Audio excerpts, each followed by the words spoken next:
अस्सलाम वालेकुम। मैं आपका मेज़बान समी इब्राहिम और आप देख रहे हैं हमारा यूट्यूब और फेसबुक चैनल। बड़ी गरजती हुई ख़बरें हैं, जैसे वेदर है इस्लामाबाद में, घटाएं छाई हुई हैं, बादल कड़क रहे हैं, मूसलाधार बारिश है। तो इसी तरह हमारे पास भी बड़ी कड़कती ख़बरें हैं। एक तो जो रात जलसा हुआ इमरान खान साहब ने लाहौर में और पूरे पाकिस्तान में स्क्रीन्स पर लोगों ने देखा उसको, वो तो एक ऐसी उसने जो नून लीग के लोग हैं, इत्तेहादी हुकूमत के लोग हैं, नर्वस कर दिया उनको। और वो नर्वसनेस आज हमें नज़र आई। 3 चीज़ें मैं बयान करूँगा अपने इस वीलॉग में। एक तो आज एक नया काम उन्होंने किया है। सदर मुमलिकत को जो झंडा पाकिस्तान का लहराने की तकरीब जो इस्लामाबाद में होती है, आज से यानी 74 साल तक ये ट्रेडिशन रही कि सदर मुमलिकत फ्लैग होइस्टिंग के लिए आते हैं। अस्करी क़यादत भी मौजूद होती और जो सियासी क़यादत है वो भी मौजूद होती। लेकिन आज ऐसा नहीं हुआ। आज जनाब सदर आरिफ अलवी को नहीं बुलाया गया और उसकी शायद वजह ये थी कि वो पिछले कुछ दिनों से ये कह रहे हैं कि कशीदगी कम करें, डायलॉग करें। और ये हमेशा वो कहते हैं कि मेरे पास कोई कॉन्स्टिट्यूशनल तो इस पर नहीं है इख्तियार, लेकिन मैं इस पे अपने ऑफिस अपना रोल प्ले करने के लिए तैयार हूँ कि आइए और इंतखाबात के इनेकाद के लिए बात करें। और यहाँ तक वो उन्होंने कहा है कि इस वक्त जो कशीदगी है वो जो जमहूरियत का मुस्तकबिल है पाकिस्तान में, उसको ख़तरे में डाल सकती है। जब प्रेसिडेंट ऑफ पाकिस्तान ये कह रहे हैं तो वो किसी इंफॉर्मेशन की बुनियाद पर कह रहे हैं। लेकिन आज शहबाज शरीफ साहब ने उन्हें नहीं बुलाया फ्लैग होइस्टिंग में, कौमी परचम लहराने की जो तकरीब थी, और उसमें उन्होंने नेशनल डायलॉग की तो बात की है। लेकिन जो बात इमरान खान साहब कह रहे हैं कि अगर आप इलेक्शन का ऐलान कर दें कि असूली तौर पर हम अगले 3 महीने या 4 महीने में इलेक्शन कराने के लिए तैयार हैं, तो Tehreek Insaf care taker setup के लिए, चीफ इलेक्शन कमिश्नर के तकर्रुर के लिए और जो दीगर इससे रिलेटेड मामला हैं उसके लिए मुज़ाकरात करने के लिए तैयार है। लेकिन ऐसा कोई ऐलान शहबाज शरीफ साहब ने नहीं किया। अब एक और जो बड़ी अहम डेवलपमेंट है वो ये है कि जस्टिस काजी फायजी साहब जो सीनियर जज हैं सुप्रीम कोर्ट के, और जस्टिस उमर अताब मंदयाल के बाद उन्होंने चीफ जस्टिस बनना है, वो छुट्टियों पर गए हुए थे, वो वापस आ गए। और ज़राए ये बता रहे हैं कि शायद अभी कुछ ताख़ीर से उन्होंने आना था लेकिन वो पहले आ गए। बट ये अनकन्फर्म है। ये कन्फर्म है कि he is back in town. Sajjad Ali Shah साहब जो सीनियर जज थे सुप्रीम कोर्ट से, वो रात रिटायर हो गए। अब उनकी जगह जस्टिस मंसूर अली शाह ऑटोमेटिकली इस वक्त जुडिशल कमीशन के मेंबर बन गए हैं, जो जजेस की तैनाती होती है। अब ये बड़ी इम्पॉर्टेंट डेवलपमेंट है। मैं इसका पाकिस्तान के सियासी हालात से बहुत गहरा ताल्लुक़ है, और जो नवाज़ शरीफ साहब का मुतालबा है, जो इस वक्त वो एक नून लीग जो एक ब्लैक मेलिंग की सियासत कर रही है, उसमें ये बहुत अहम है। उनकी जो अहलियत, इलेक्शंस, कौन लड़ेगा कौन नहीं लड़ेगा, उसमें अदालती फ़ैसलों की बड़ी अहमियत है। तो वो इस वक्त ये ब्लैकमेल कर रहे हैं। ज़राए यहाँ पर इन चीज़ों को जोड़ रहे हैं कि लंदन में जो इस वक्त खिचड़ी पक रही है, सारी नून लीग की क़यादत मौजूद है, मुलाकातें हो रही हैं, न जाने किस किस से मुलाकातें हो रही हैं। वो इस वक्त खिचड़ी वहाँ पर जो पक रही है, उसका जो क्रक्स अभी तक हमें सामने आया वो ये है कि नवाज शरीफ साहब ये कह रहे हैं कि जनाब आप इमरान खान को नाअहल करो या ना करो। पहले तो ये मुतालबा था कि जैसे मुझे नाअहल किया इमरान खान को भी नाअहल करो, जैसे मुझ पर गद्दारी का इल्ज़ाम लगाया उस पर भी गद्दारी का इल्ज़ाम लगाओ। अब वो ये कहते हैं कि भाई आप इमरान खान को भले नाअहल ना करें लेकिन मुझे अहल करें, मेरी बेटी मरियम को अहल करें। हमने आके इंतखाबात में हिस्सा लेना है, मैं वापस आऊँ तो मुझे गिरफ़्तार नहीं होना चाहिए।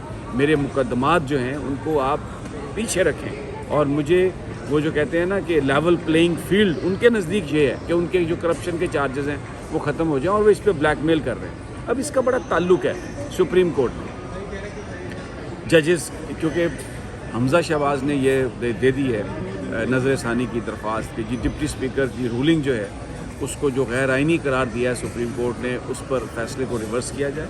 और साथ वो ये कह रहे हैं कि जनाब आप इसको फुल कोर्ट बेंच बनाएं, ये उन्होंने इस्तदा की है। बट वेरी इंटरेस्टिंगली मैं कुछ और फैक्ट्स आपको देता हूँ ابھی ڈپٹی اسپیکر صاحب جن کی رولنگ کو غیر آئینی قرار دیا گیا، انہوں نے سپریم کورٹ آف پاکستان میں اس کو چیلنج نہیں کیا، انہوں نے چیلنج نہیں کیا. اور چودھری شجاعت حسین جو بیسیکلی کاف لیگ کے سربراہ اور جن کے لیٹر پر وہاں پر ڈپٹی اسپیکر صاحب نے یہ کہا کہ اب جو کاف لیگ کے ووٹ ہیں یہ سارے کے سارے جائیں گے حمزہ شہباز کو، اور اس کو غیر آئینی قرار دیا سپریم کورٹ نے. تو چودھری شجاعت صاحب بھی ابھی تک سپریم کورٹ آف پاکستان میں ان کے وکیل صلاح الدین نے چند صحافیوں سے جو سپریم کورٹ میں کام کرتے ہیں ان سے جو ان کی بات ہوئی تو انہوں نے کہا کہ مجھے ابھی تک کوئی ایسی انسٹرکشن نہیں ہے اپنے کلائنٹ کی طرف سے، یعنی چودھری شجاعت کی طرف سے، کہ میں سپریم کورٹ میں جا کے یہ فائل کروں اس کے نظر ثانی کی درخواست. تو ویری انٹرسٹنگ سینیریو. حمزہ شہباز خود لندن میں ہیں لیکن ان کے وکیل نے یہاں پر یہ پٹیشن فائل کر دی. اب سپریم کورٹ کا کردار بڑھ گیا ہے، تو عوامی عدالت سے تو یہ ہار چکے. 17 جولائی کے 22 جو انتخابات تھے 20 حلقوں کے، اس میں عمران خان صاحب نے، پی ٹی آئی نے، لوگوں نے نواز شریف کو، مسلم لیگ نون کو اڑا کے رکھ دیا. اب کیا کیا جائے؟ تو اب وہ کچھ ٹیکنیکل گراؤنڈز پر، کچھ عدالتی فیصلوں کی بنیاد پر ٹیکنیکلی عمران خان صاحب کو ناک آؤٹ کرنا چاہتے ہیں، اور اس لیے جو عدالت کی جو کمپوزیشن ہے وہ ان کے لیے بہت اہم ہے.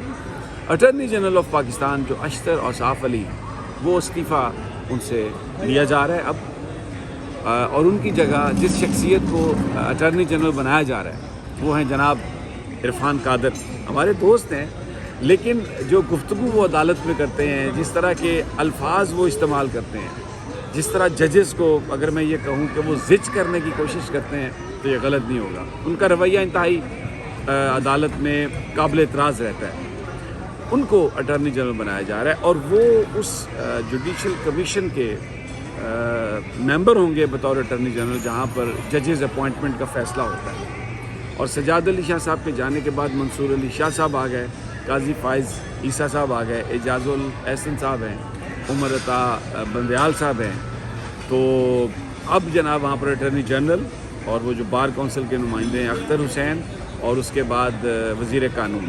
تو یہ 9 ممبر جو کمیشن ہے اس میں اب 6-3 کا وہ ہو جائے گا تناسب. عمر عطا بندیال کے ساتھ جو ہیں سرمد جلال عثمانی ہوں گے جو ریٹائرڈ جج ہیں 2 سال کے لیے، جن کو لگایا جاتا ہے کمیشن کا ممبر، اعجاز الاحسن صاحب اور خود عمر عطا بندیال صاحب. تو اس چیز کو استعمال کرنا چاہتی ہے حکومت بلیک میل کرنے کے لیے جسٹس عمر عطا بندیال کو، اور انہوں نے صاف طور پر یہ کہا ہے کہ وہ اس حوالے سے بلیک میل نہیں ہوں گے. اور یہ جو فل کورٹ ریفرنس کی جو استدعا ہے اس پر بھی نون لیگی ذرائع یہ کہہ رہے ہیں قاضی فائز عیسیٰ صاحب عدالتی معاملات میں اس کے اندر جو ایک دباؤ بلڈ ہوگا اس میں بڑے مددگار ثابت ہوں گے. یہ نون لیگی ذرائع کہتے ہیں. قاضی فائز عیسیٰ صاحب کے حوالے سے ہمیں کوئی اس قسم کی اطلاع نہیں ہے. بٹ ویری انٹرسٹنگ سینیریو یہ ڈیولپ ہو رہا ہے. بلیک میلنگ، سپریم کورٹ کی بلیک میلنگ، اپنے مفادات کے لیے بلیک میلنگ، اور آج صدر مملکت کو نہیں بلایا گیا اس تقریب میں جو پچھلے 75 سال میں ہمیشہ جب بھی ہوئی اس کو صدر صاحب نے کیا وہاں پر فلیگ ہوسٹنگ. لیکن یہ آج اس لیے نہیں کیا گیا کہ ان کا نام عارف علوی ہے، ان کا تعلق تحریک انصاف سے ہے. تو اداروں کو اپنی سیاسی جماعت کی نظر سے، اس کی عینک سے دیکھنا اور ان کی جو ایک جو تشخص ہے اس کو خراب کرنا اور توڑ پھوڑ یہ ہمیں نظر آ رہی ہے. بٹ ویری انٹرسٹنگ سینیریو، اور یہ اگلے چند دن بہت اہم ہے.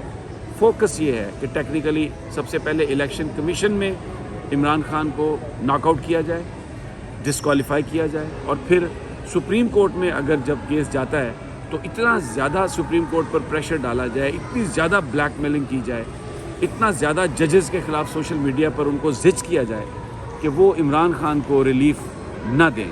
So very interesting scenario. لیکن انشاءاللہ ہم خبریں آپ کو دیتے رہیں گے. ابھی تک تو لاہور میں ہیں، انشاءاللہ جلد اگلی ویڈیو میں آپ کے ساتھ ملاقات ہوگی. اجازت دیجیے. اللہ نگہبان.